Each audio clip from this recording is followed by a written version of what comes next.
de la palabra, si esto que estamos leyendo o estamos estudiando realmente no lo guardamos en nuestras propias vidas. Amén. Ahora, hasta el día de hoy se han hablado ya de dos iglesias.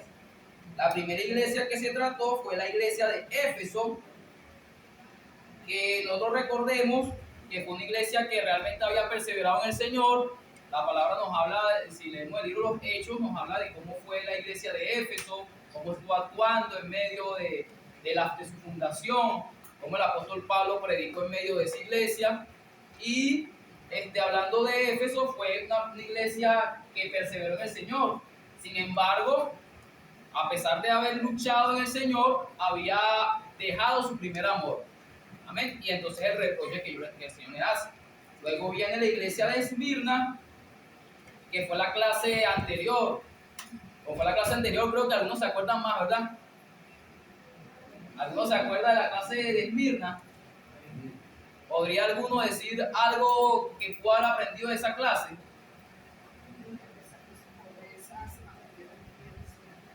Amén. A pesar de su pobreza se mantuvieron fieles en el Señor. Otro hermano puede decir algo de Esmirna.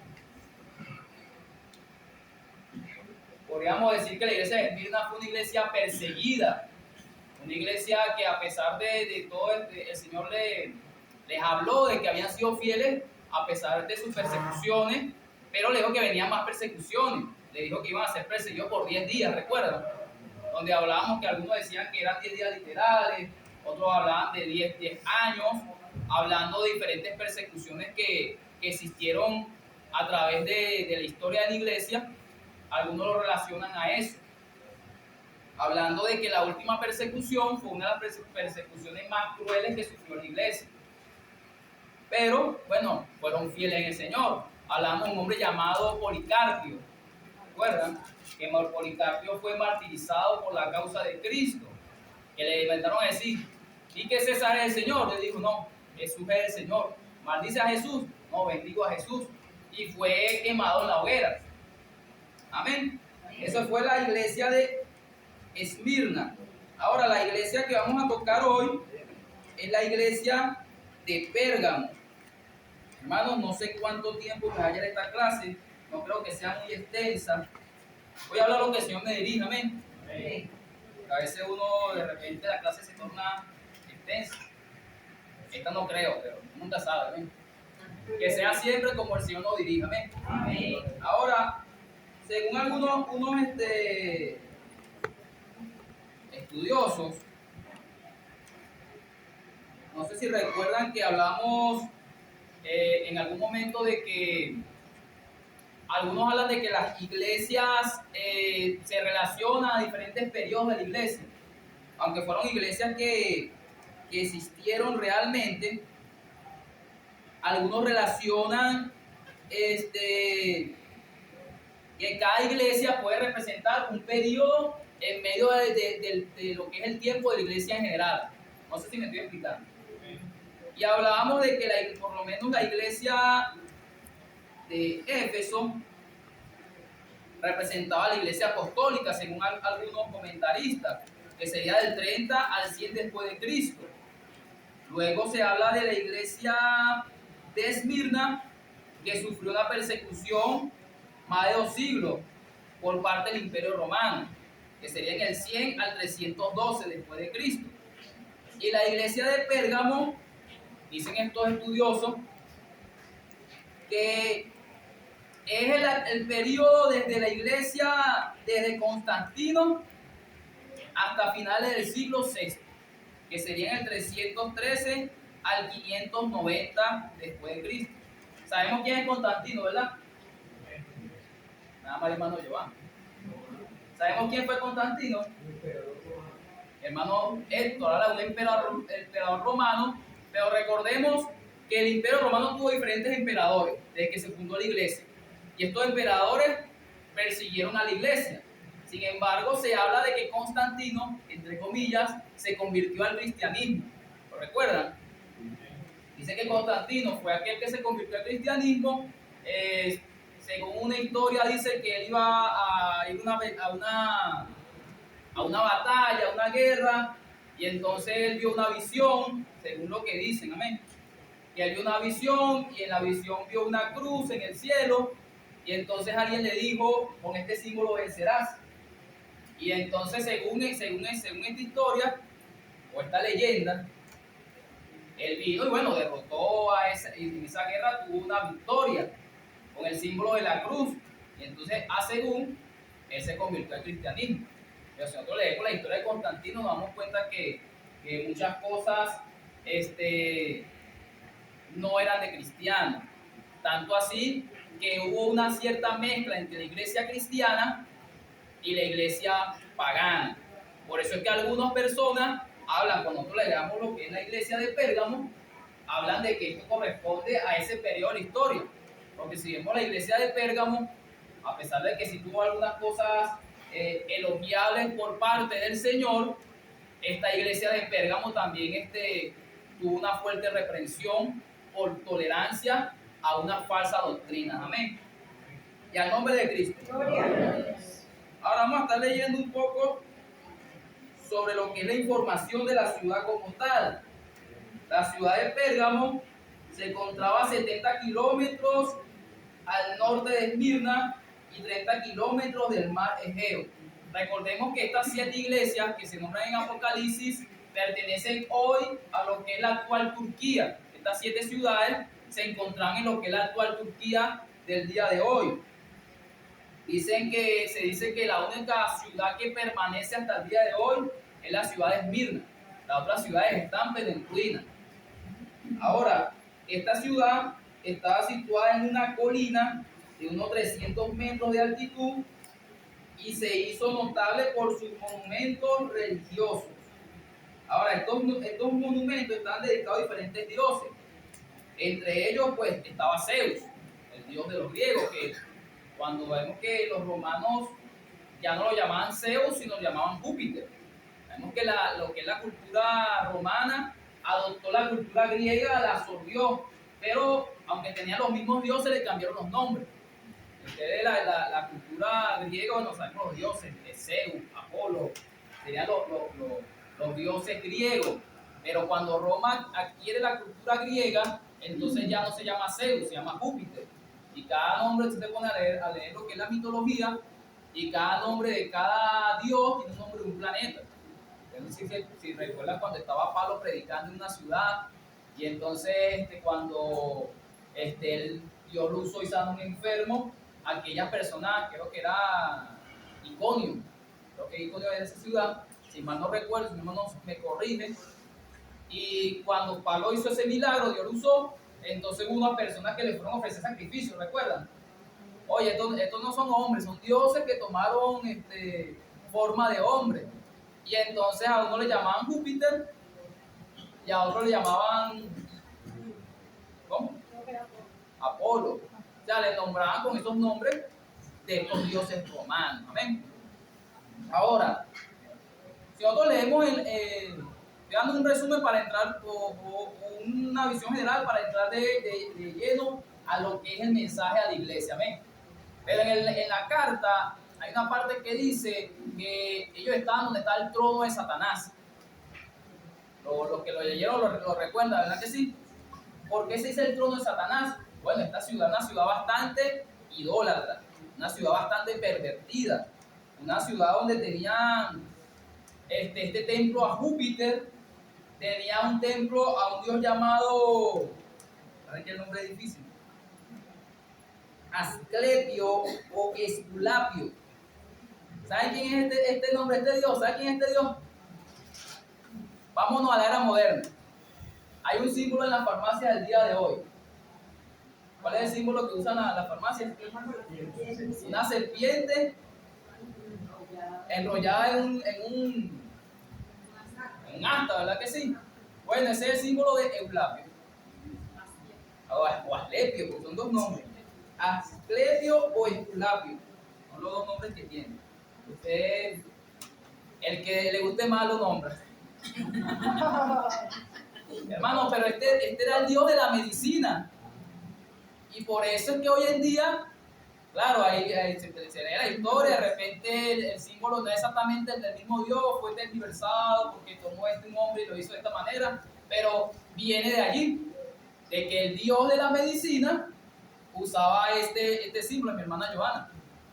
Sí, yo estuve buscando acerca de eso porque me, Micrófono.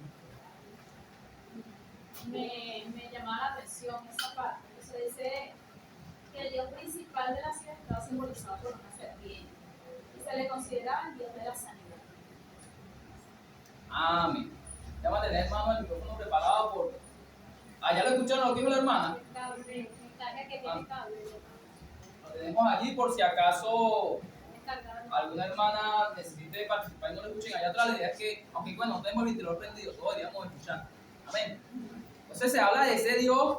Ahora, ¿a quién se asemeja o por quién conocemos al diablo que el Señor nos reprende? Uno de los nombres. Y hay otro relacionado con la hermana dijo.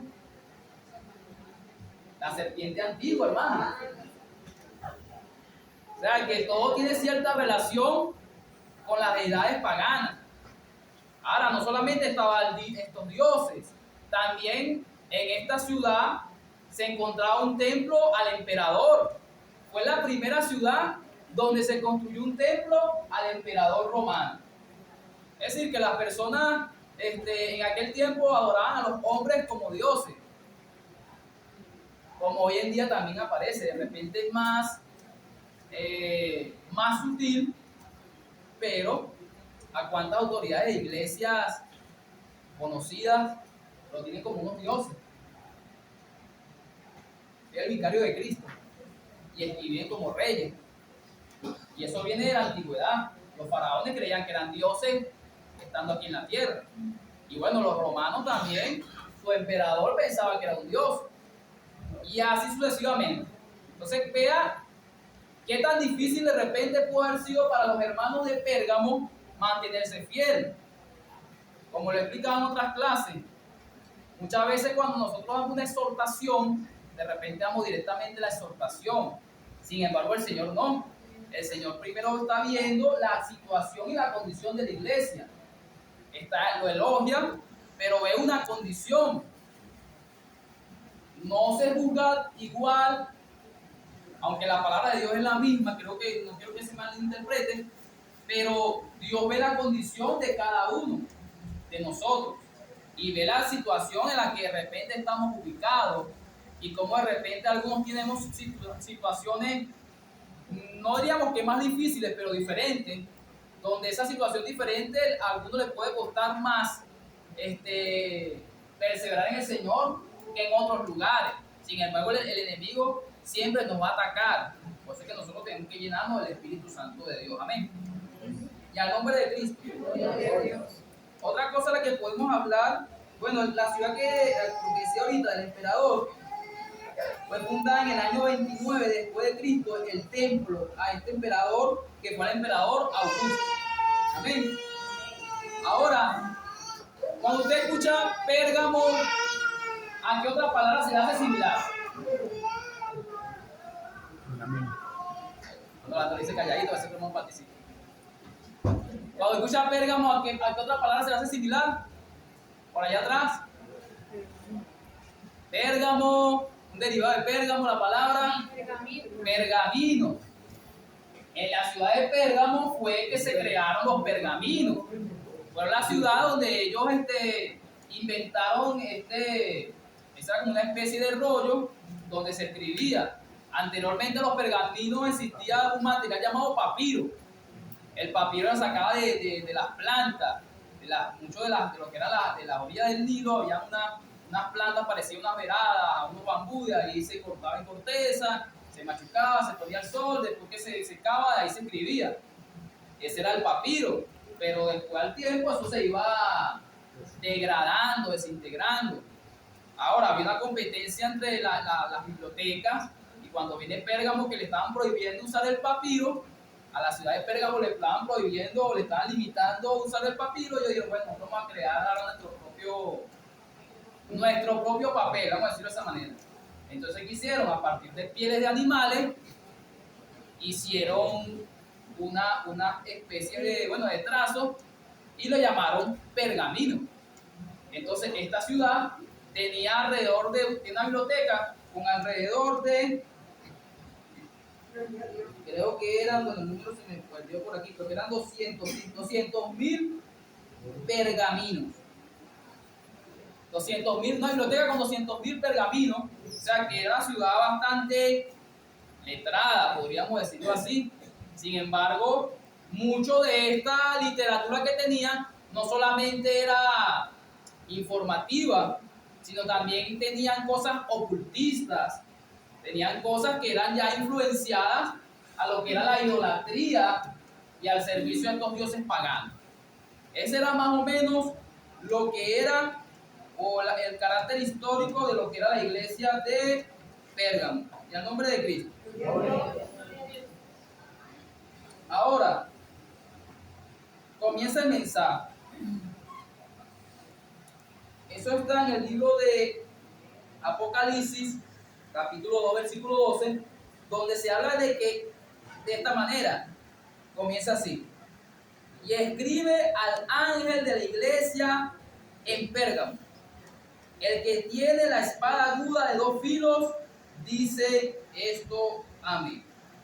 Esta expresión, hermanos, la conseguimos anteriormente en el libro de Apocalipsis. Si nosotros leemos en el libro de Apocalipsis capítulo 1, verso 16, no sé si recuerdan las clases pasadas donde se hablaba de que Jesucristo se manifestaba a la iglesia y se le daba ciertas características, y estas características después van representadas en los mensajes a la iglesia, donde se habla de que se le escribe al ángel de la iglesia es al pastor de la iglesia o al encargado de la iglesia, era dirigido el mensaje. ¿Por qué? Porque primeramente Dios le habla al liderazgo para que luego el líder transmita el mensaje a la iglesia. No quiere decir de que Dios no nos hable a cada uno individualmente, ¿verdad que sí? Dios a cada uno de nosotros nos habla de alguna manera. Sin embargo, si está el pastor que Dios ha puesto encargado en la congregación, Dios le da un mensaje para que trate de repente algún problema colectivo dentro de la iglesia. Porque ese es el orden bíblico. Amén. No sé si todos estamos de acuerdo. Y bueno, entonces dice, después que se le escribe el ángel de la iglesia en Pérgamo, se habla de una de las características de Cristo que está en Apocalipsis 1:16, donde dice, vamos a leerlo del 13, porque se ve, vamos a leer de la manera siguiente en el nombre del Señor. Y en medio de los 7 candeleros, a uno semejante al Hijo del Hombre. O sea, Juan vio al que le estaba hablando, uno semejante al Hijo del Hombre, vestido una ropa que llegaba hasta los pies y ceñido por el pecho con un cinto de oro. Su cabeza y su cabello eran blancos como blanca lana, como nieve, sus ojos como llama de fuego, sus pies semejantes al bronce bruñido, refulgente como en un horno, y su voz como estruendo de muchas aguas. Tenía en su diestra 7 estrellas. De su boca salía una espada aguda de 2 filos, y su rostro era como el sol cuando resplandece en su fuerza. Ahora leemos el capítulo, nuevamente el versículo 12, que dice: el que tiene la espada aguda de 2 filos, dice esto. O sea, estamos hablando de que el mensaje se lo está dando al ángel de la iglesia el mismo Jesús. Cuando nosotros predicamos la palabra, hermanos, tenemos que entender, o cuando escudriñamos la palabra, que es el Señor el que nos habla en nuestras vidas. No es el predicador. A veces nosotros vemos a los predicadores y los exaltamos. A veces hay hermanos que predican aquí en la iglesia y yo admiro su forma de predicar. Oye, me gusta como el hermano fulano de tal traza la palabra. No de repente, nos gusta como el hermano traza la palabra, como el Señor de repente lo usa, como de Dios le da claridad en tal tema. Pero a veces esa admiración puede convertirse en una idolatría. Hermano, si hay un hermano que Dios lo usa, si Dios lo está usando, hermano, es para la gloria de Dios. No es que el hermano predique, bueno, puede predicar bien, pero es que Dios usa ese talento. ¿Y quién le dio el talento a la persona? No fue Dios. Nosotros hablábamos el día viernes, los que estuvimos aquí, de que Dios a cada uno le dio dones. en medio de la iglesia. Pero Dios cuando da dones, esos dones es para crecimiento de la iglesia y para la gloria de Cristo. Así que de repente, si la hermana que estaba dirigiendo Dios lo usó cantando, no es porque la hermana, aunque cante bien, no es para la gloria de ella, es para la gloria de Dios y para crecimiento de la iglesia. Y así todos adoramos y glorificamos el nombre del Señor. Ahora, el que tiene la espada aguda, que es Jesucristo, de dos filos, dice esto. Nosotros entendemos vamos a darle dos connotaciones a la espada aguda, o dos aplicaciones. Podemos entender que una espada aguda sea una espada de dos filos que corta para ambos lados. Puede servir para reprender, puede servir para cortar el pecado y puede también para juicio. ¿Verdad que sí? Si nosotros leemos en el libro en este mismo libro, creo que es en el 19 de Apocalipsis, el nombre de Cristo, en el capítulo 19 de Apocalipsis, versículo 15, vamos a leerlo desde el 13, dice: estaba vestido de una ropa teñida en sangre y su nombre es el Verbo de Dios. Todos conocemos quién es el Verbo de Dios, ¿verdad que sí? Y los ejércitos celestiales vestidos de lino fino, finísimo, blanco y limpio, le seguían en caballos blancos. De su boca sale una espada aguda para herir con ella a las naciones, y él la regirá con vara de hierro, y él pisa el lagar del pino del furor y de la ira del Dios Todopoderoso. Ahí en el versículo 21 dice: y los demás fueron muertos con la espada que salía de la boca del que monta el caballo, y todas las aves se salieron de las carnes de ellos. O sea que habla de juicio, ¿cierto? No sé si me estoy explicando. Nosotros leemos, creo que en el libro de Tesalonicenses, cuando se habla del anticristo, aquel inicuo que el Señor le dirá con la espada de su boca. Ahora, otra aplicación que le podemos dar, que es una aplicación que no es fuera de la palabra, es que, bueno, la espada es la palabra de Dios. Nosotros entendemos que el libro de Hebreos nos dice que la palabra de Dios es como una espada de dos filos que penetra hasta partir el alma y conoce las intenciones del corazón, discierne nuestros pensamientos, que no hay cosa creada que se pueda esconder, ¿verdad?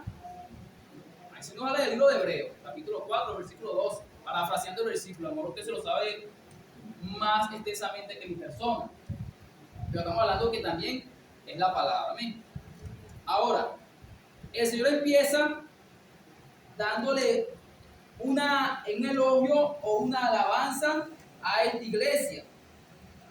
Primero le dice: yo conozco tus obras y donde moras, donde está el trono de Satanás. Estamos hablando de la ubicación donde se encontraba la iglesia, como lo nombramos hace rato, amén. Pero es algo importante, hermano, decir que el Señor conoce sus obras.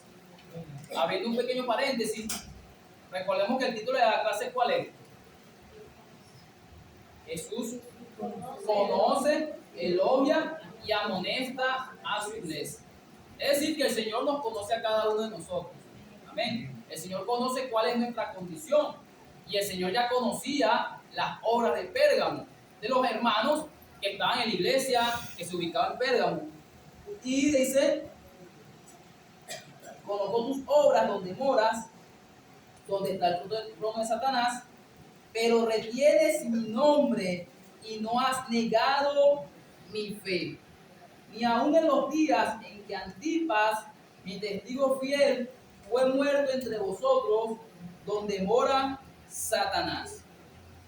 Y al nombre de Cristo. Algunos de los que estuvieron en la clase investigaron algo sobre Antipas. ¿De quién fue Antipas? ¿Alguno tiene alguna idea? ¿Ha escuchado algo de Antipas? Nadie. Amén. Antipas, hermanos, iba a decir algo. Me vi como que hermana Aymar.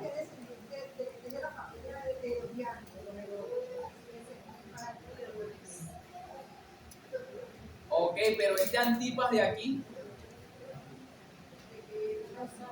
sí, porque sobre este Antipas, sí, porque usted dice de los Antipas, amén, pero este Antipas no es el mismo. Este un cristiano que fue martirizado en Pérgamo. Este es un cristiano que fue martirizado en Pérgamo. No hay mucha información extensa, por lo menos la Biblia no lo nombra, sino solamente aquí en esta parte. Algunos creen que era el obispo de Pérgamo, antes que, bueno, ahorita se le está escribiendo la iglesia al que estaba actualmente, pero antes de eso fue martirizado el obispo, se cree que fue un obispo. Digo que se cree porque no hay mucha información sobre la vida de este hombre, pero según la tradición o algunos escritos de años anteriores a los que estamos ahora, cercanos a ese siglo primero, se cree que este Antipas fue metido en un buey de acero o de algún metal, y debajo de él se le prendió fuego.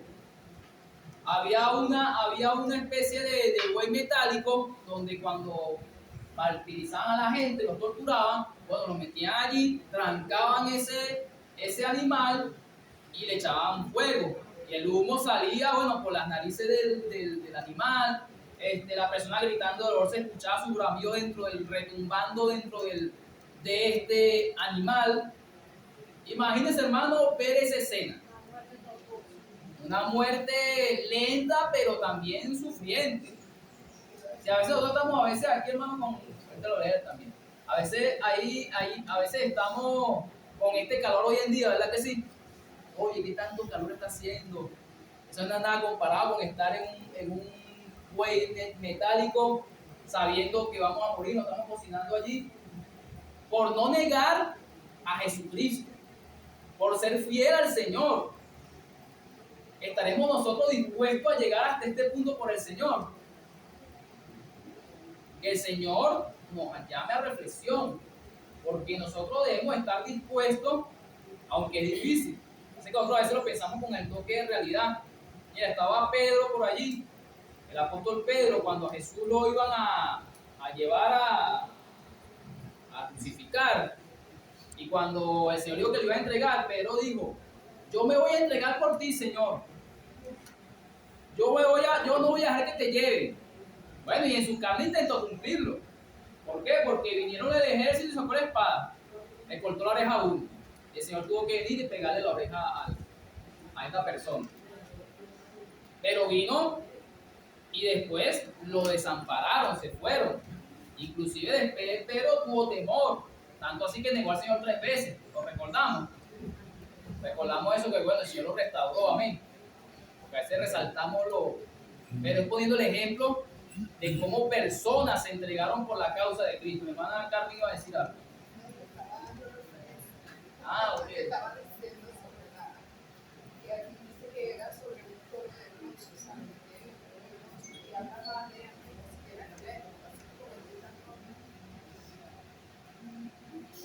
Voy a leer aquí lo que investigó la hermana. Dice: martirio. Vivió en una época, hablando de Antipas, de intensa persecución contra los cristianos, especialmente en Pérgamo, donde el culto al emperador y a los dioses paganos era muy fuerte. Antipas se negó a adorar a los ídolos y a sacrificar al emperador, por lo que fue sentenciado a muerte. La tradición relata que fue quemado vivo dentro de un toro de bronce, un instrumento de tortura utilizado para la antigüedad. Aquí otra información dice: el hecho de que Jesús lo mencione por nombre en el libro de Apocalipsis resalta su importancia como un ejemplo de fidelidad inquebrantable para la iglesia de Pérgamo. A pesar del ambiente hostil y el peligro de muerte, Antipas mantuvo su fe y se convirtió en un mártir. Su sacrificio no solo fue un testimonio de su devoción a Cristo, sino también una inspiración para que los demás creyentes se mantuvieran firmes en su fe y no cedieran a las presiones del mundo. Amén. Gracias a la hermana por la información. Ahora, este es Antipas, hermana Ismael. Yo lo que quería agregar era que el primer apóstol de la iglesia de Pérgamo, según la tradición de la iglesia católica ortodoxa, es Gallo. La persona a la que Juan le escribe, que creo que es en su tercera carta, Ok. se presume que era él. Y que a él fue el que se le escribió la carta de él. Ok. Bueno, esa información no la tenía yo. Gracias, porque somos una iglesia, amén. Y el Señor, porque no dando la clase, no tiene que tener toda la información porque somos un cuerpo, amén.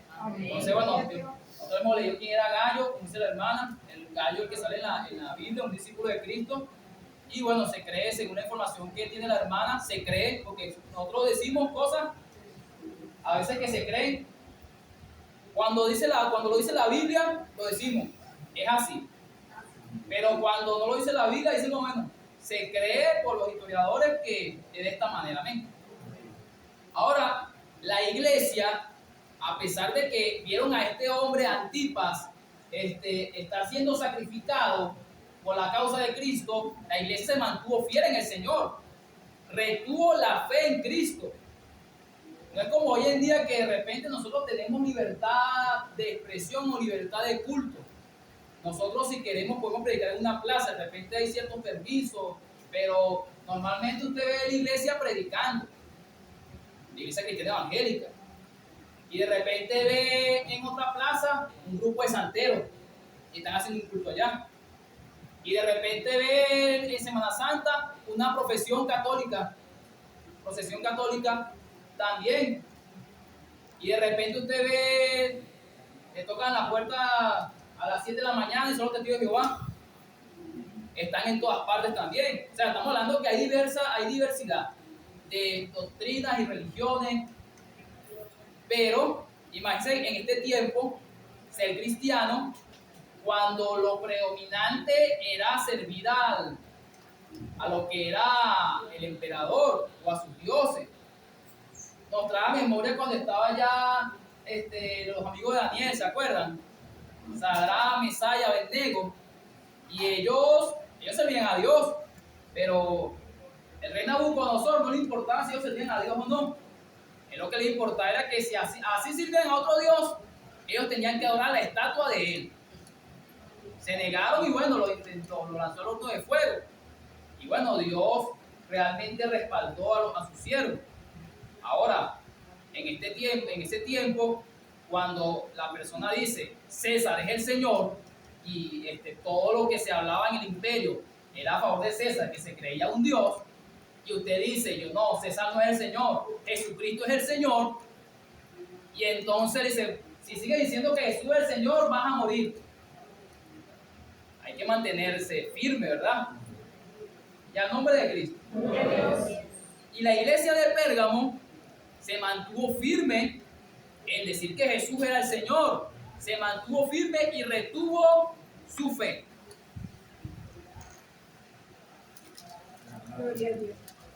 Y dice en el versículo 14 que ahora donde viene la reprensión. Dice, pero tengo unas pocas cosas contra ti, que tienes ahí a los que retienen la doctrina de Balaam, que enseñaba a Balac a poner tropiezo ante los hijos de Israel, a comer de cosas sacrificados ídolos y a cometer fornicación. Y también tienes a los que retienen la doctrina de los nicolaitas, las que yo aborré. Y al nombre de Cristo. Gloria a Dios. Hermanos, algo antes de avanzar. La iglesia cristiana siempre en sus comienzos tuvo cierta oposición de las religiones externas. Sin embargo, dentro de la iglesia siempre se intentó colar lo que era herejías, cosas que querían pervertir a la iglesia, como en el tiempo de hoy. ¿Por qué, hermano? Porque el enemigo siempre va a atacar a la iglesia. El enemigo siempre va a intentar que usted descuide su fe. Entonces nosotros como cristianos tenemos diferentes luchas y diferentes ataques. Si estamos en el mundo, vamos a tener ataques de la parte externa. Las tentaciones, las dificultades, las pruebas. Vamos a tener lucha desde la parte externa. Pero también el enemigo va a intentar colar dentro de nosotros mismos una lucha interna para que usted y su fe sean desviadas al error. Y eso es algo que ha estado desde el principio de los tiempos, de que se fundó la iglesia, inclusive antes. Existían falsos profetas que decían así dijo Jehová y trataban de pervertir al pueblo. O sea, querían decirle al pueblo, tú estás mal con Dios, pero así dice Jehová, te va a ir bien. Eso no es lo que le gustaba escuchar acá, el rey de Israel. Y acá sabía que estaba mal con Dios y adoraba a Baal. Y tenía una cantidad de profetas que hablaban en nombre de Jehová. Y sí, vale, suba a la ciudad, que Jehová te la va a poner en tus manos, y con este cuerno tú vas a venir y vas a derrotar a tus enemigos. Pero acá no quería escuchar al profeta de Dios, porque sabía que cada vez que venía le hablaba mal y no bien. Siempre han existido falsos profetas. Y uno de ellos, estamos hablando de un profeta también llamado Balaán, que lo vamos a hablar ahorita. Ahora, la iglesia, en sus principios, se intentaron meter herejías dentro de la congregación. El mismo apóstol Pablo en su despedida a Mileto, ¿ustedes han leído ese discurso, la despedida de Pablo a Mileto? Ese es un discurso bastante conmovedor. Y la iglesia lloró, los que escucharon la palabra se conmovieron. Y una de las cosas que le dijo Pablo a los cristianos, porque mandó a llamar a los ancianos de Éfeso, les dijo que después de su partida entrarían lobos rapaces que no perdonarían el rebaño. Personas dentro de la congregación se iban a levantar inclusive de entre los mismos maestros que estaban en ese lugar para tratar de pervertir la fe de los creyentes. Y muchos iban a ser arrastrados por él.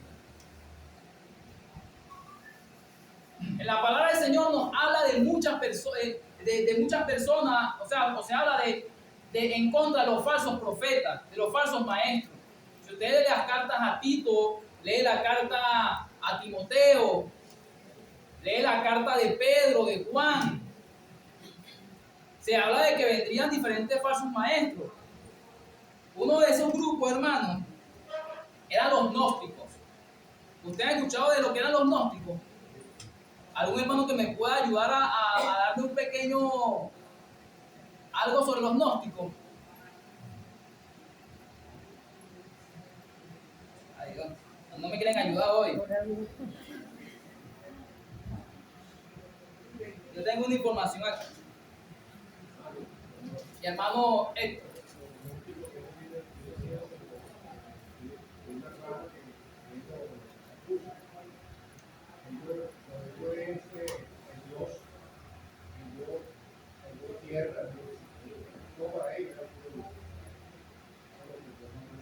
Nosotros hablamos de gnósticos. La palabra gnóstica viene de ciencia, de conocimiento. Y ellos separaban lo espiritual de lo material, donde todo lo que era físico era malo y bueno, el espíritu era bueno. Hasta ahí se parece de repente a lo que nosotros predicamos, ¿verdad? El pecado está en la carne. Pero ellos, ¿qué hacían? Con esto decían, bueno, como el pecado está en la carne, tú puedes hacer lo que tú quieras porque a ti no te va a pasar nada porque tu espíritu no está pecando. Eso pensaban los gnósticos. Algo que tú quieras, no importa. Porque tu carne es la que está pecando, tu espíritu está bien. Ellos pensaban, ellos clasificaban las iglesias por clases, pues. Hablan de que había grupos que tenían un conocimiento elevado. Tanto así que decían, bueno, a mí tengo una revelación superior. No sé si los hermanos me estoy explicando.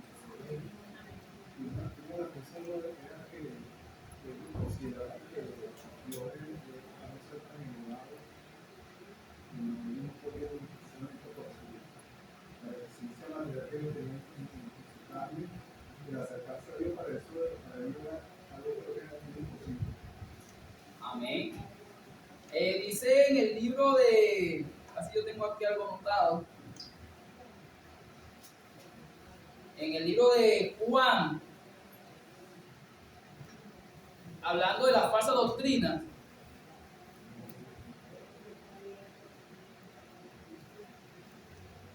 hay una parte para ver si en el capítulo 4, en nombre de Cristo. Amén. Mira, dice así el versículo del capítulo 4 de Primera de Juan. Amados, no creáis a todo espíritu, sino probad los espíritus si son de Dios, porque muchos falsos profetas han salido por el mundo. En esto conoced el Espíritu de Dios. Todo espíritu que confiesa que Jesucristo ha venido en carne es de Dios. Y todo espíritu que no confiesa que Jesucristo ha venido en carne no es de Dios. Y este es el espíritu del anticristo, el cual vosotros habéis oído que viene y que ahora ya está en el mundo. Tiene similitud, ¿verdad?, a lo que fue la explicación de los gnósticos, ¿verdad que sí? ¿Por qué? Porque de repente hoy en día usted dice, Jesucristo vino en carne, y todos lo creemos, ¿cierto? O la mayoría lo creemos. Jesucristo vino, tomó un cuerpo humano, ¿verdad?, por medio de María, ya la pasó mal. Y vino Jesucristo. Pero si usted de repente lo decía en ese momento donde había tanta filosofía, había personas que podían fácilmente ser arrastradas, porque algunos conocieron a Jesús como el hombre que anduvo, bueno, y que nosotros entendemos que Jesucristo era 100% humano, pero también 100% Dios, y lo creemos, ¿verdad que sí? Pero habían otros que decían, no, si eso es Dios, no tiene relación con la carne, porque la carne es mala. Y entonces ahí enredaban a muchas personas con esa falsa doctrina. Mi hermana le iba a decir algo. Y tengo amigos que él era esto, y entonces ellos adoran a un Dios que es parte hombre y parte mujer, así con las manos abiertas. Y ellos también creen que por medio de la meditación su alma puede despegarse del cuerpo y viajar a los lugares que ellos quisieran. Ellos creen eso. Ahora, yo tengo una información aquí que dice así. Me permite leerlo un momento. El gnosticismo fue tal vez la herejía más peligrosa que amenazó a la iglesia primitiva, influenciado por filósofos como Platón. El gnosticismo está basado en dos falsas premisas. Primero, adopta un dualismo en cuanto al espíritu y la materia. Los gnósticos aseguran que la materia es inherentemente mala y el espíritu es bueno. Como resultado de esta presuposición, los gnósticos creen que cualquier cosa que se haga en el cuerpo, incluso en el pecado más grande, no tiene sentido, porque la vida real existe solamente en el reino de los espíritus. Segundo, los gnósticos afirman poseer un elevado conocimiento, una verdad superior, dada a conocer solamente a unos pocos. El gnóstico viene de la palabra griega gnosis, que significa conocer. Los gnósticos sostienen poseer un conocimiento superior adquirido, no en la Biblia, sino en algún plano místico superior de la existencia. Los gnósticos se ven a sí mismos como una clase privilegiada, elevada sobre todas las demás por su conocimiento más elevado y profundo de Dios. Y ahí sigue más información que usted puede investigar por su cuenta. Pero me llama la atención esto porque hoy en día no pareciera que hay muchos falsos apóstoles que hablan de esta manera. Y tengo una revelación. Y la revelación, hermanos, la pone por encima de lo que dice la palabra de Dios. Entendemos que Dios nos revela, ¿verdad que sí? Nosotros, que nadie diga a mí. Creemos que Dios nos revela, ¿verdad que sí? Creemos que el Espíritu Santo de Dios habla. Creemos que las manifestaciones espirituales hoy en día aún están, ¿cierto? O sea, que Dios se manifiesta y Dios puede hablar por medio de una visión, puede hablar por medio de las lenguas, puede hablar por medio de los sueños, y lo creemos. y lo creemos y lo predicamos, pero esa visión no puede salirse del contexto bíblico. Entonces Dios no me va a revelar algo mucho más allá de lo que da en la palabra de Dios. Y hay personas que dicen, no, Dios me dio esta revelación, y entonces usan la voz así de misteriosa. Dios, ay, la palabra, y hablan de esa manera, cuando nosotros entonces vemos cómo actúan los gnósticos, vemos una cierta semejanza. Que Dios nos guarde de caer en alguna doctrina herética disfrazada en el tiempo de hoy. Amén. Todavía los gnósticos se mantienen por ahí en este tiempo, siglo XXI, inclusive hay un cartelito que pegan por ahí convocando a reuniones donde hablan gnosis y otra explicar qué es el gnosis, el conocimiento, y así todavía en este tiempo. Hay una parte que, bueno, que abraza, o sea, se llaman entre ellos gnósticos, no sé, pero abrazan la gnosis. Hablando del conocimiento. Ahora, todo conocimiento que no está fundado en la palabra de Dios no viene de Dios. Y Juan estaba combatiendo eso en su tiempo. Aquellos decían que Jesús no había venido en carne. Ahora, ¿pero por qué lo hablamos de los gnósticos? Bueno, vamos a seguir hablando de las doctrinas que se querían meter dentro de la iglesia. Una de ellas era la doctrina de Balaán. Nosotros recordamos quién era Balaán, ¿cierto? Muy famoso porque le habló una burra. Yo creo que esa es cuando escuchamos Balaán, creo que lo primero que se nos viene a la mente.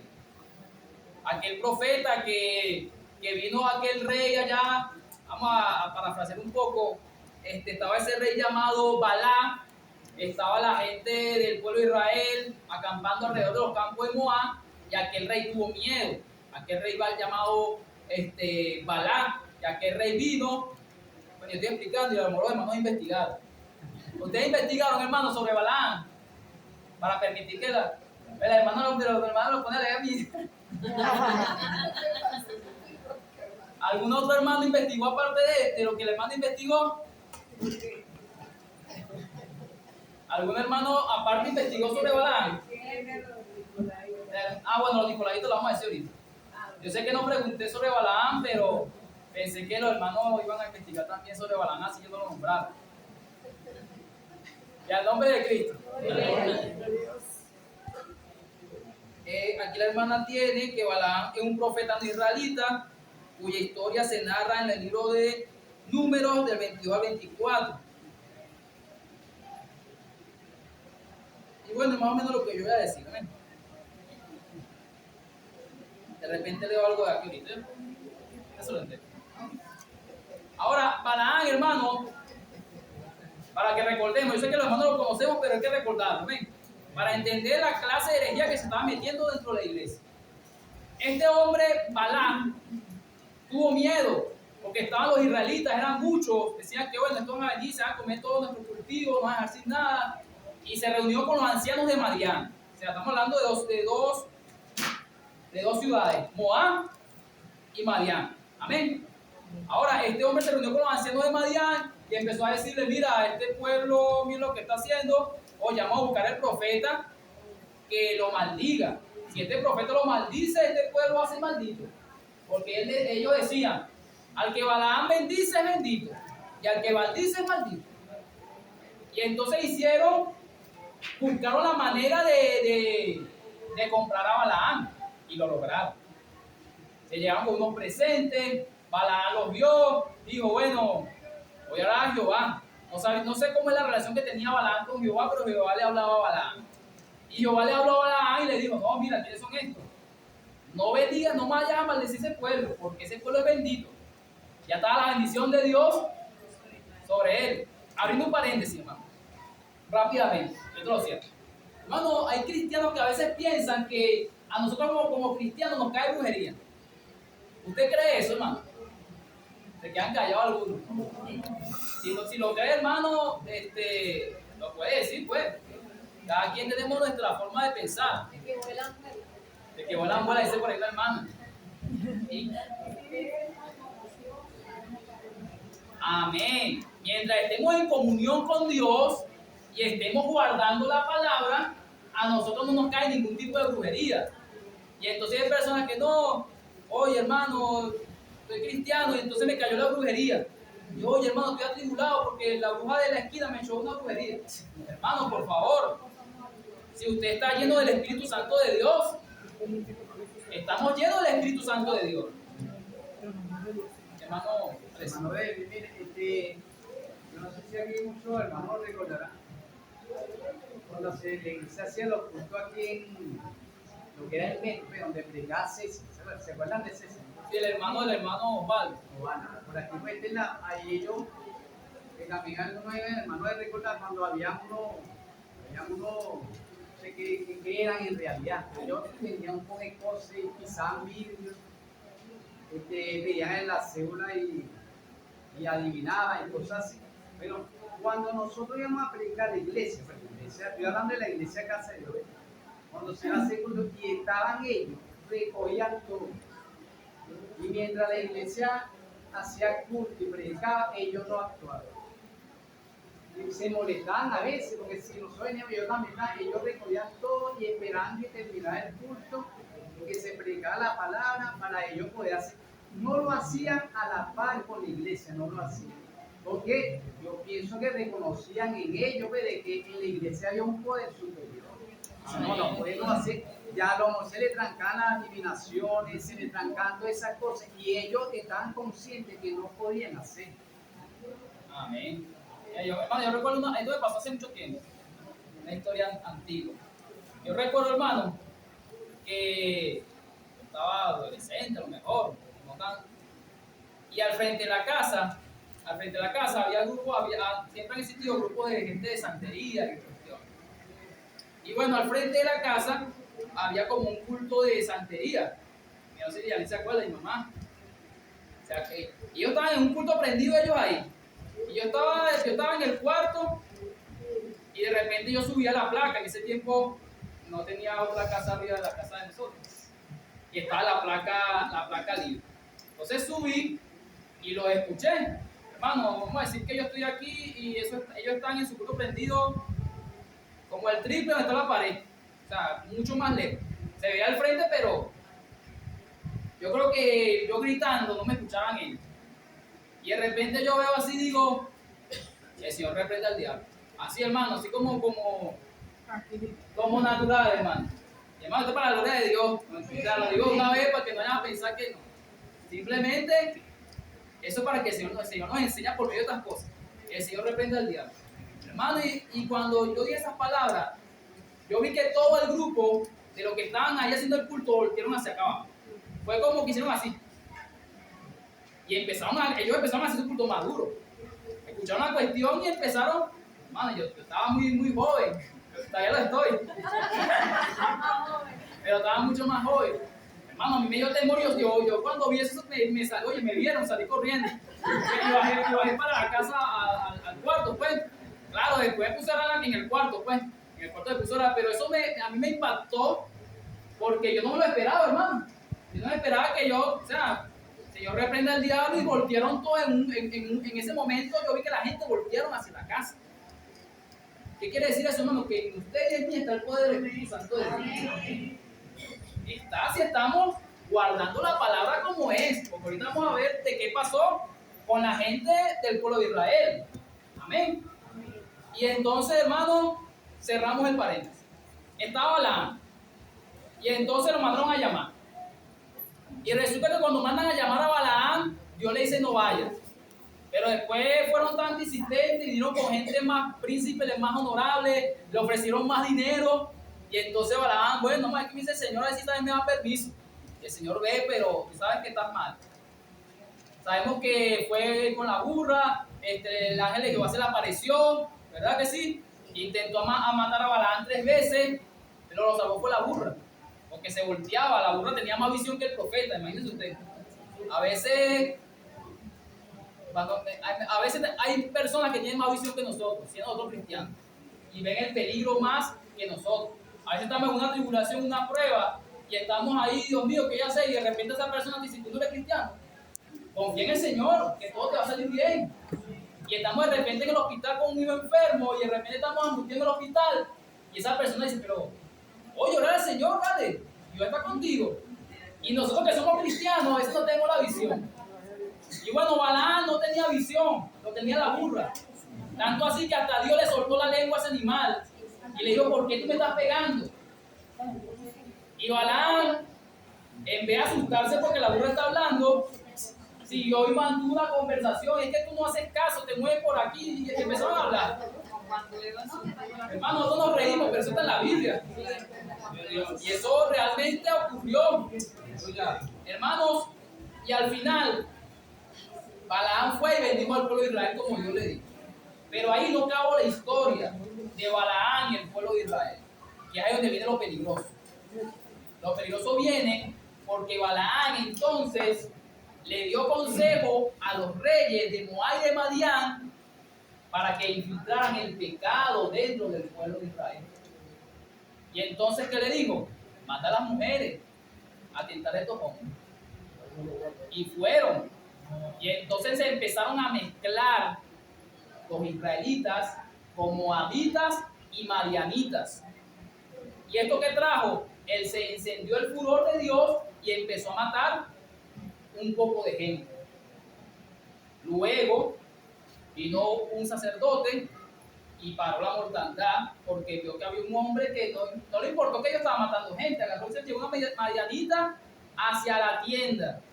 Al frente, viéndolo Moisés y los ancianos de Israel. Qué falta de respeto, ¿verdad que sí? Y aquel fin de niño agarró y dijo, aquí la casa de Dios se respeta. Y los abalanceó los dos. Y Dios detuvo la mortandad en aquel lugar. ¿No le llama esto la atención, hermano? Y vemos a la iglesia de Pérgamo que retenía la doctrina de Balaam, porque no solamente que estaban fornicando, sino fornicaban y estas mujeres desviaban el corazón de los hombres a ofrecer sacrificios a los ídolos. Como el enemigo se intenta infiltrar la iglesia en el día de hoy. Y a veces no damos cuenta, hermano. Porque, ¿qué pasa? Que si la iglesia está firme en oración y en búsqueda, el enemigo no puede contra la iglesia. Claro, ese no lo haga en su ataque. El enemigo siempre va a estar atacando a la iglesia. Siempre va a estar atacando su vida. Porque el enemigo quiere que usted se pierda y quiere que yo me pierda también. Y siempre nos va a estar atacando. Y siempre nos va a estar tentando. Y siempre va a ir el ataque del enemigo contra de la iglesia. Pero ¿qué pasa, hermano? Que si yo peco, es como dice la hermana, ahí se va la protección de Dios. Si yo caigo y empiezo a vivir en el pecado. Y esto es lo que estaba pasando en la iglesia de Pérgamo. Estaban tolerando el pecado dentro de la iglesia. Estaban tolerando lo que a Dios no le agradaba. Individualmente, hermano, nosotros no debemos tolerar el pecado en nuestras vidas. ¿Ustedes no saben qué está fallando a Dios? Lo entendemos, lo sabemos, pero a veces toleramos el pecado que puede estar en mi vida. Lo tolero, no le doy la importancia que debe tener. Y Dios le da una suma importancia que yo tengo que desarraigar de mi vida el pecado o lo que a Dios no le agrada en mi vida. Y tolerancia es paciencia, permitir, estar tranquilo. ¿No es posible, hermanos, que de repente hay hermanos que permiten el pecado dentro de su casa y de repente personas en fornicación lo dejan tranquilamente en su casa? Mantienen una amistad estrecha con el mundo. Hermano, y la Biblia no nos habla de que la amistad con el mundo es enemistad contra Dios. La palabra del Señor es clara en que el cristiano debe mantenerse en santidad. Pero a seguir. Vamos a hablar de los gnósticos para continuar con esta parte. Amén. La hermana que investigó de los gnósticos, hermana Joana, de los nicolaitas, perdón. Se fueron un grupo herético primitivo que enseñó la inmoralidad sexual y la adoración de ídolos, incitando a los cristianos a pecar y a dejar de lado las enseñanzas apostólicas de libertad empírica. Abusaron de la doctrina de la gracia para justificar el libertinaje y la disolución. Eran fieles a la enseñanza de Balaam, que por medio de Balaam puso tropiezo a los israelitas. para que comieran los sacrificados a los ídolos y a practicar la inmoralidad sexual. Amén. La hermana también investigó algo.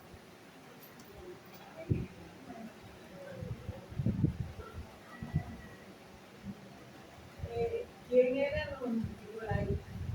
Era un grupo que enseñaban cosas contrarias a la fe cristiana ortodoxa, por lo que eran considerados heréticos por la iglesia primitiva.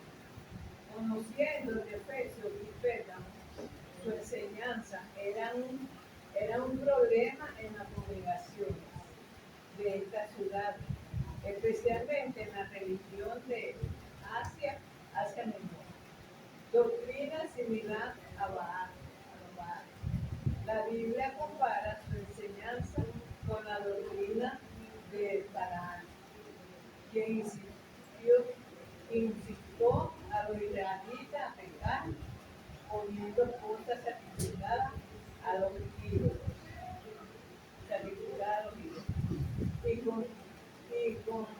Cometiendo conspiración. Aquí en Apocalipsis 12,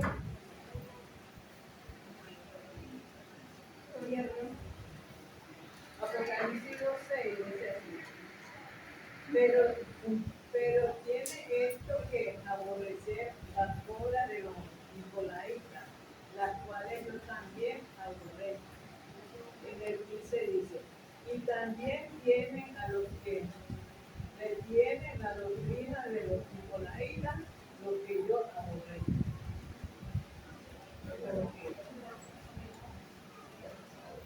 Amén. Hermano, una cosa que yo leí decía que los nicolaitas se dice porque eran seguidores de Nicolás. Pues no había, yo leí también eso, dice que no había una base bíblica para nada. Exacto. La hermana Elea también decía algo. Mira, dice que el término nicolaita proviene del griego Nicolai, que se refiere a un seguidor de una doctrina o una persona de esta secta.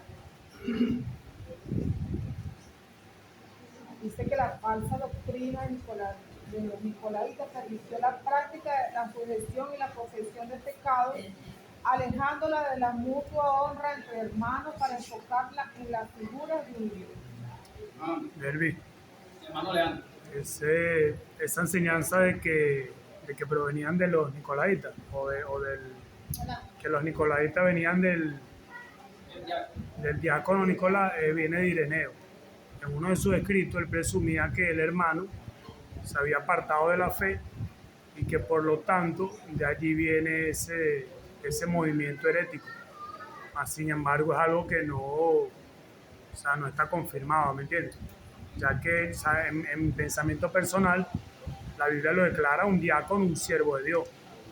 Entonces no hay otro contexto bíblico donde nosotros podamos afirmar eso. Entonces creo que no es... El término, como han dicho todos los hermanos, creo que han dicho todo lo que yo podía decir también. Pero vamos a ordenar las ideas, amén. Los nicolaitas, hermanos, no hay un registro real de que sea este varón que dicen algunos. Porque ellos dicen, creen o especulan de que él era uno de los 7 diáconos. Oye, ¿cuál de los 7 diáconos? Bueno, hermano, si usted lee el libro de Hechos, diciendo que especulan porque no lo afirmamos. Y es más, la palabra nos habla de que Nicolás era un siervo del Señor. No puedo decir, no, mira, Nicolás. Lleno del Espíritu, porque en ese pasaje lleno del Espíritu de sabiduría. Y hermano, cuando escogieron los 7 diáconos, bueno, hablábamos casualmente, bueno, no dice casualmente, pero no. Cuando hablamos del libro de Hechos de los Apóstoles, capítulo 6, se dice que había una murmuración en medio de la iglesia. Amén. Explicamos el día viernes que la murmuración que hubo era porque, bueno, los griegos decían que las viudas de esto eran desatendidas y que eran favorecidas las viudas de aquellos hebreos.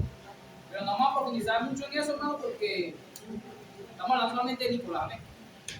Y entonces, en ese momento, Pedro les dijo, los apóstoles, mira, necesitamos, no vamos a dejar la palabra de Dios y la oración para estar haciendo las labores de las mesas. No es que menospreciaran la actividad, sino que bueno, cada quien de ellas tiene una función. Y entonces Le dijeron que escogieran a personas que tenían estas características. Dice en el versículo 3 de Hechos, dice: buscad pues, hermanos, de entre vosotros a 7 varones de buen testimonio. Primero, tenían que tener buen testimonio, llenos del Espíritu Santo y de sabiduría, a quienes encarguemos de este trabajo. Y en el versículo 5 dice: agradó la propuesta a toda la multitud y eligieron ¿a quién? A Esteban, varón lleno de fe y del Espíritu Santo; a Felipe, el que después fue un evangelista, amén; Procoro, Nicanor, Timor, Parmenas, y a Nicolás, prosélito de Antioquía. Ahora, según este hombre llamado Ireneo, es uno de los padres de los discípulos de los apóstoles, y él decía que ese Nicolás era este que se nombra aquí. Inclusive hay muchas opiniones encontradas, porque algunos dicen que este hombre Nicolás se desvió de la fe, este varón de Dios, dicen que se desvió de la fe, apostató de la fe y agarró esta doctrina. Inclusive dicen que como él era un prosélito, ¿saben lo que significa la palabra prosélito, hermanos? Pero era alguien convertido del paganismo al judaísmo. Ese era un prosélito. Va a decir que este Nicolás no era propiamente un judío. Entonces ahí sacan las conclusiones. Oye, Nicolás no era judío, él anteriormente sirvió a una religión pagana y entonces empezó a adoptar doctrina de ellos. Ya después que él aceptó, pasó del cristianismo, del judaísmo al cristianismo. Oye, ya tenía la tendencia de cambiar y y entonces dicen que bueno, Nicolás empezó a decir una enseñanza. Estoy hablando de lo que dicen estas personas. Ahorita le dijeron a Frankie que tiene información ahí también. Entonces ellos dicen, bueno, Nicolás empezó a dar esta enseñanza, algunos eran seguidores de él, o hay otra versión que dice, bueno, no, Nicolás no se pervirtió, pero sus enseñanzas fueron tergiversadas por sus seguidores. Y entonces por sus enseñanzas, entonces salió esta herejía. El hermano Frankie decía, uno tratando de historia, ¿no? Y dicen 2 veces, o sea, que se convirtió 2 veces, o sea, 2 veces en el sentido del paganismo se convirtió en judaísmo, y del judaísmo se convirtió en cristianismo. Entonces, como da a entender que él tenía de todo un poquito, ¿no? Entonces aquí dice, según el escrito de los líderes de la iglesia primitiva, Nicolás enseñaba una doctrina de compromiso, lo que implicaba que la separación total entre el cristianismo y la práctica del paganismo ocultista no era esencial. Aquí es lo que ya, más lo que están hablando, que no escucho mucho lo que dice el hermano Franklin. Por favor. Enseñaba una doctrina de compromiso, lo que implicaba que la separación total entre el cristianismo y la práctica del paganismo ocultista no era esencial. De los registros de la iglesia primitiva, parece evidente que este Nicolás de Antioquía estaba tan inmerso en el ocultismo, el judaísmo y el cristianismo que lo toleraba todo.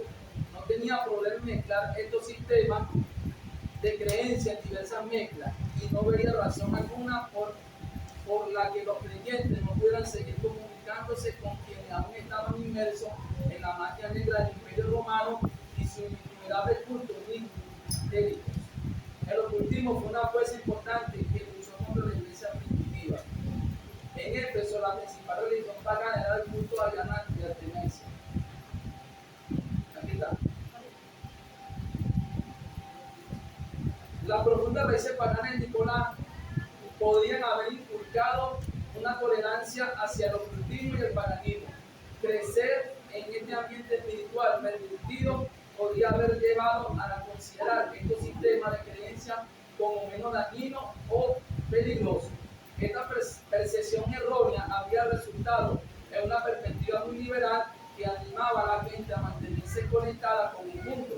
Esto es lo que numerosos estudiosos de la Biblia creen sobre los nicolaítas. Algo ahí corto, pero es lo que más o menos presentan por la desviación que tal vez tenían algunos, porque ya como venía no era tan radical, vamos a decirlo así, era con esta doctrina pagana, porque él venía ahí.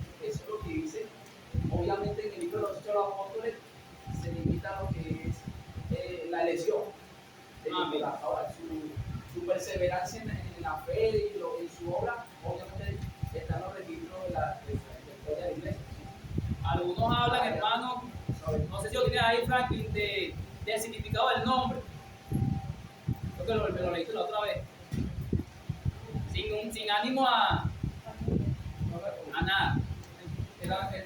Lo que Jesús odiaba aquí.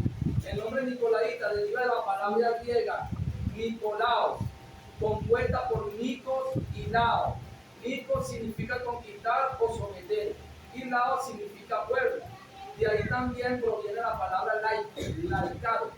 Al combinar estas dos palabras se forma el nombre Nicolás, que literalmente significa el que conquista y somete al pueblo. Esto parece sugerir que los nicolaitas de alguna manera conquistaban y sometían al pueblo. Ireneo e Hipólito, dos líderes de la iglesia primitiva que registraron mucho de los eventos ocurridos de los primeros tiempos de la historia de la iglesia, afirmaron que los nicolaitas eran descendientes espirituales de Nicolás de Antioquía. Eso es lo que dicen de Ireneo y de Hipólito, que eran padres de la iglesia, quienes habían sido ordenados diáconos en Hechos 6:5. Amén. Si nosotros entendemos, escuchamos más o menos lo que dicen ciertos historiadores, ¿verdad que sí? Me llamó la atención fue el nombre, por la forma como se está hablando de que subyugaba, que porque ¿qué pasa, hermano? Hay algo que entender cuando hablamos de Apocalipsis. Nosotros hablamos de Apocalipsis y vemos nombres, personas, a veces no se refiere directamente a la persona, sino de repente a la conducta. Y otro, cuando en la clase que nos corresponde más adelante, vamos a hablar de la iglesia de Tiatira, donde se habla de una mujer llamada Jezabel, pero no necesariamente la mujer que está en ese lugar se llamaba Jezabel, sino que hace referencia a Jezabel de la antigüedad, así mismo como Balaam, hablando de que tiene la doctrina de Balaam. No es que necesariamente había alguien que se llamaba Balaam en ese momento, sino que la práctica que tuvo Balaam en la antigüedad la trasladaron a la iglesia. Entonces, algunos también dicen que por el nombre de Nicolás, que es el que subyuga y todo esto, de ahí sale también personas por el significado del nombre, más allá de que haya una persona Nicolás que haya hecho esta herejía. Lo cierto, hermanos, es que todas estas doctrinas se habla de una tolerancia del pecado. Estos nicolaitas no solamente fueron nombrados en la iglesia de Pérgamo, también fueron nombrados en cuál otra iglesia que leímos anteriormente, la iglesia de Éfeso. Sin embargo, la postura de la iglesia de Éfeso fue muy diferente a la postura de la iglesia de Pérgamo. ¿Por qué? Porque la iglesia de Éfeso no toleró esta doctrina. Es más, dice que ellos aborrecían las obras de los nicolaitas. Ustedes en el capítulo 2, en el versículo 6, cuando se habla de la iglesia de Éfeso, dice: pero tienes esto, un halago del Señor, pero tienes esto, que aborrecen las obras de los nicolaitas, las cuales yo también aborrezco. Sin embargo, cuando se le da la represión a Pérgamo, se le dice: retiene la doctrina de los nicolaitas, la que yo aborrezco. O sea que tienes entre ustedes a nicolaitas y retiene lo que ellos enseñan. Hermanos, era de repente más fácil para una persona en medio del imperio romano, creo que me presté un poquito de atención, era más fácil en medio del imperio romano, donde asesinaban a las personas que seguían a Cristo, de repente tener un evangelio un poco más fácil y tolerable. De que bueno, yo soy cristiano, pero también puedo servir un poquito aquí a los dioses paganos. Porque el pecado que se nombra aquí es un pecado de inmoralidad sexual, porque hablamos de fornicación y de comer a los ídolos. Nosotros leemos la palabra de Dios que ese tema del comer los sacrificados a los ídolos fue altamente pronunciado antes en las cartas paulinas. Yo creo que en las clases que ha hablado el hermano pastor, que está hablando del libro de 1 Corintios, en el capítulo 8 se habla de lo que es el comer al sacrificado a los ídolos. Aunque los ídolos nada son, no tienen poder, en sí mismo. Sin embargo, el estar en esta práctica hace que la persona pueda desviarse también. Y es lo que le dice el apóstol a la gente: todo es lícito, mas no todo me conviene. ¿Lo recuerdan? Eso lo habla en el libro de 1 de Corintios, ahora en el capítulo 8 y creo que también en el capítulo 10. Creo que también habla sobre los sacrificados, los ídolos. La iglesia, hermanos, no debe permitir la tolerancia al pecado. No es que una persona que esté pecador dentro de la iglesia, nosotros lo vamos a echar, porque todos fallamos, ¿verdad que sí? Sin embargo, no debemos de retener su conducta, no debemos imitar la conducta de aquella persona que anda desviadamente delante de la presencia de Dios. En el nombre de Cristo. Y eso es lo que el Señor está reprendiendo a la iglesia de Pérgamo. Aunque has sido fiel, aunque te has mantenido, no has negado mi nombre, pero retienes a los nicolaitas, retienes la falsa doctrina, retienes a los que toleran el pecado. Y eso nos habla también a nosotros como cristianos, porque esto fue un mensaje colectivo. A veces pensamos, hermanos, creemos que la salvación es individual, ¿verdad que sí? ¿Lo creemos? Amén. Nosotros somos salvos por gracia y cada uno está caminando a la salvación por medio de la gracia de Cristo. Estamos en Cristo Jesús, amén. Pero el hecho de que yo esté salvo o esté confiando en mi salvación porque Cristo me salvó, no quiere decir que no me voy a preocupar por la acción colectiva de la iglesia. No me que yo vea que está pasando algo dentro de la congregación y yo no me voy a preocupar por mi hermano. Se supone que como somos cristianos y somos un solo cuerpo en Cristo, si aquí hay un hermano que se está desviando de la fe, ¿cuál debe ser mi posición? No debe ser orar por el hermano y traerlo a Cristo. No debe ser interceder y gemir por el hermano que se está desviando de la palabra del Señor. Ese debe ser el deber cristiano. Y ahora, cuando nosotros hablamos, ahora individualmente, ¿qué cosas estoy tolerando en mi vida que es desagradable delante de la presencia de Dios? Hermano, hay muchas cosas que a mí me pueden desviar de los caminos de Dios. Aquí estamos hablando de una falsa enseñanza, una falsa doctrina que está desviando a varios de la iglesia. Y el Señor es enfático cuando dice lo que ha de hacer. Él le dice a ellos: por tanto, arrepiéntete, pues si no, vendré a ti pronto y pelearé contra ellos con la espada de mi boca. Que hablamos anteriormente de la espada de la boca del Señor, la de juicio, ¿verdad que sí? El Señor iba a venir contra ellos directamente. Hermano, a veces nosotros decimos, bueno, que me juzgue Dios, y lo decimos de repente hasta de una forma, ay, ¿verdad? Así como que, bueno, no me juzgue, hermano, que me juzgue es Dios. Hermano, y Dios cuando juzga es un juicio fuerte. Por eso es que Dios siempre nos llama al arrepentimiento. Hermano, tantas falsas doctrinas que hay hoy en día, nosotros nos conservamos la misericordia de Dios, pero a veces podemos permitir cosas en nuestras vidas que nos llevan a la tolerancia al pecado y a la mundanalidad. Hermano, la palabra del Señor nos habla en el libro de Primera de Tesalonicenses, capítulo 5, versículo 23, y al nombre de Cristo. Alabamos y glorificamos al nombre del Señor, ¿verdad que sí? Si algún hermano lo consigue antes, Primera de Tesalonicenses 5, 23, hermana Luisa. Amén. Y el mismo Dios de paz os santifique por completo todo vuestro ser, espíritu, alma y cuerpo, sea guardado irreprensible para la vida de nuestro Señor. Amén. ¿Qué nos está mandando el Señor en este versículo? Santificarnos. ¿Y qué santificarnos? Los hermanos ya están como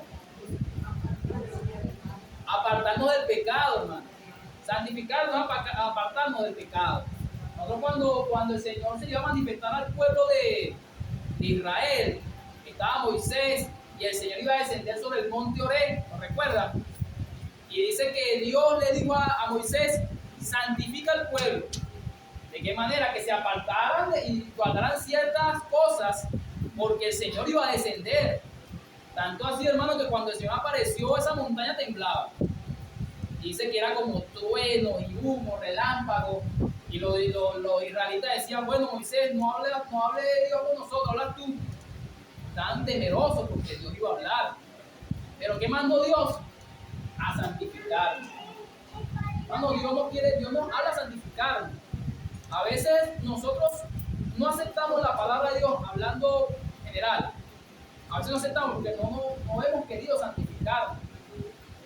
No se ha dado cuenta que cuando usted de repente no está buscando a Dios como debe ser y de repente Dios le habla, a veces usted escucha el mensaje y no le hace mucho caso. Oye, otra vez el hermano de él con ese mensaje. O el hermano pastor, o el hermano Valdo. Pero de repente cuando usted empieza a buscar de la presencia de Dios un poquito, por la misericordia de Dios, usted no empieza esa palabra a impactar su vida. ¿No le ha pasado? Oye, pero ¿por qué? Porque de repente no estaba santificado como Dios quiere y no estaba preparado para recibir lo que Dios me quería decir. Y de repente Dios me estaba hablando y yo no lo recibía porque no estaba preparado para hacer lo que Dios dice. Pero entonces empecé a santificarme, empecé a apartarme del pecado y entonces ahí es donde Dios empieza y ministra con la palabra que Él habla. Pero el primer paso es el arrepentimiento.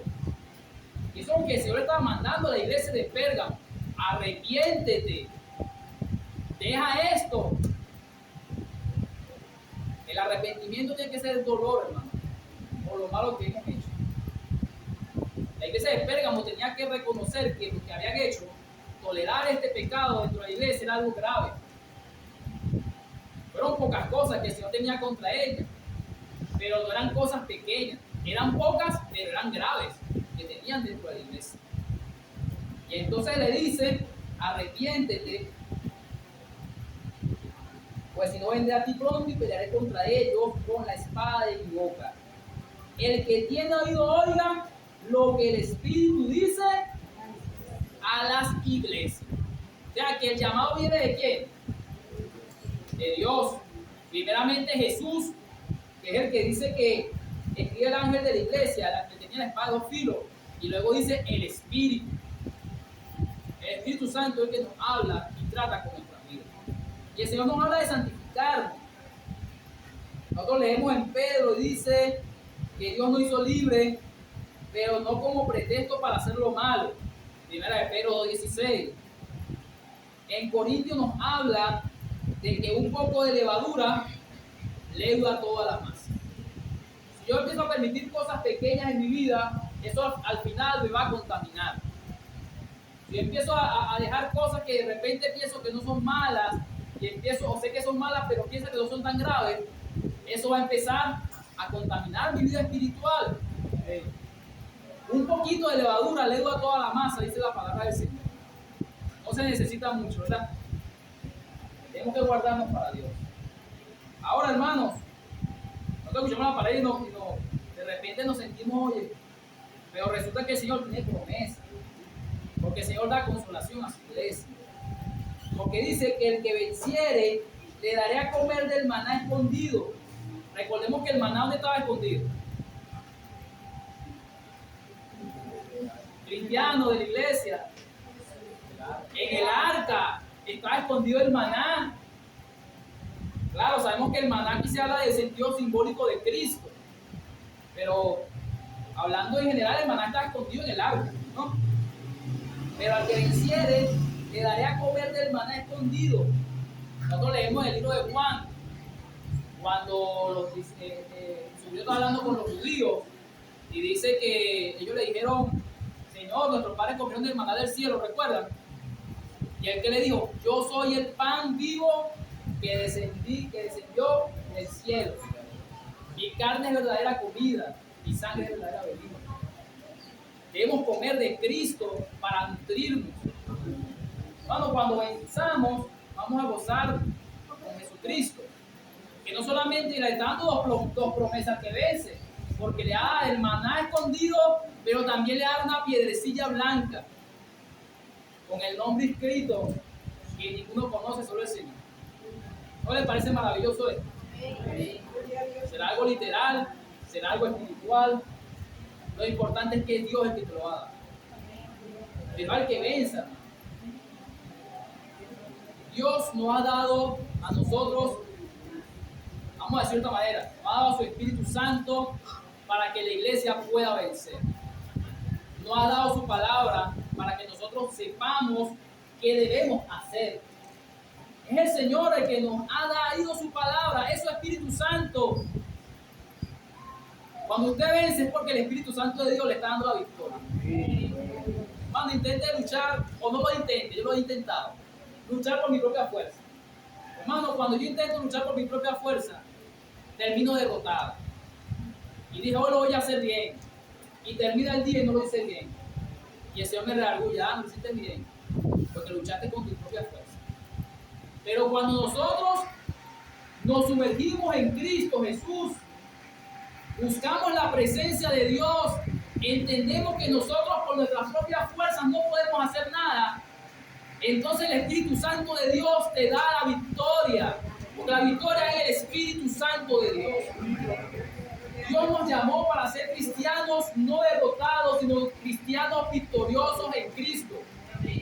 Pero como hablaba con el pastor hace un momento, y el hermano Frank, el hermano Joan, estamos hablando hace un momento de la clase, que a veces nosotros es como que subimos por una escalera y de repente vamos a subir la escalera y vemos hacia arriba.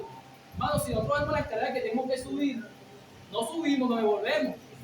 Oye, pero mira todo lo que tengo que avanzar, Dios mío. Y me falta esto, y nos faltan muchísimas cosas. Pero cuando nosotros empezamos a avanzar en el Espíritu, damos un paso a la vez.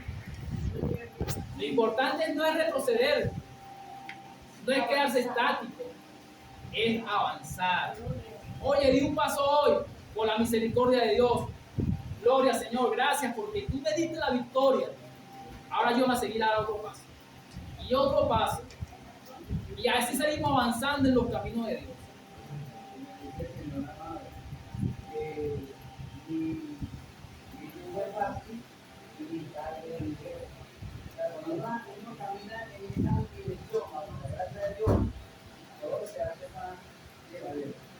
Amén.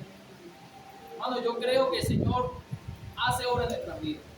Hermano, y lo creo firmemente. El Señor trata con nuestros corazones para que nos volvamos. El Señor a veces nos reprende para que nosotros entendamos, pero también te ha elogiado, hermano. En la iglesia Dios la elogió, también la reprendió, pero le habló. Si el Espíritu Santo de Dios te está hablando, haz caso a la voz del Espíritu Santo.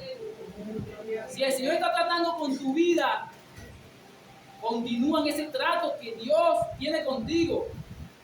No cerremos nuestros corazones, hermano. No cerremos nuestros corazones a la voz del Espíritu Santo de Dios. Sabemos qué pasa al que no se arrepiente, pero también sabemos qué pasa al que vence. Este es el mensaje que Dios me ha dado el día de hoy, hermano. Que sea el Señor ayudándonos, hermano. Que sea el Señor glorificándose en nuestras vidas. Vamos a estar orando todos, hermano. Hermano, vamos a clamar por nuestras vidas el día de hoy. Porque esta palabra no hace efecto si no está acompañada de oración. Si yo no le clamo al Señor para que me ayude, la palabra que Dios trae para mi vida, yo no puedo hacer nada. Pero si el Señor me da la fortaleza, si el Espíritu Santo de Dios me va a ayudar a avanzar, entonces sí podemos seguir, hermano. Sí podemos avanzar. Amante Dios, Padre Celestial, Dios del cielo, delante de tu presencia estamos. Dios mío, poderoso Rey, a ti alabamos y glorificamos en esta hora. Te damos las gracias, Dios mío, porque tú tratas con nuestras vidas, porque tú tratas con nuestros corazones, Dios mío. Ayúdanos, Dios mío, a dejar lo que no te agrada. No queremos ser tolerantes al pecado, Dios mío. No queremos ser tolerantes, Dios mío, a los placeres que están en nuestra propia carne, Dios mío. No queremos, Dios mío, cumplir con lo que nosotros queremos hacer. Queremos que sea tu Espíritu Santo el que domine nuestras vidas y nuestros corazones, Dios mío. Reconocer